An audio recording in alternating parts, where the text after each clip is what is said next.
شیخ Saadi رحمۃ اللہ علیہ ایک حکایت بیان کرتے ہیں کہ ایک شخص نہایت تنگ دستی کے عالم میں اپنی زندگی بسر کر رہا تھا۔ روزانہ روکھی روٹی اور پیاز کے سوا اسے کچھ میسر نہ آتا۔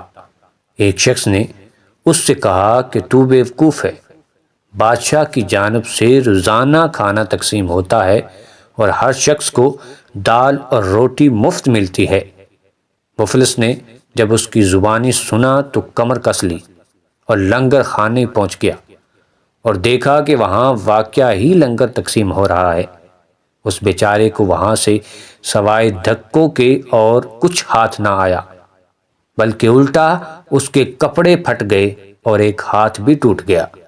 وہ مفلس روتا جاتا اور کہتا جاتا، اے نفس، اپنے کیے کی سزا بھگت، اور جو حرص کے پھندے میں پھنسے اس کا یہی حال ہوتا ہے۔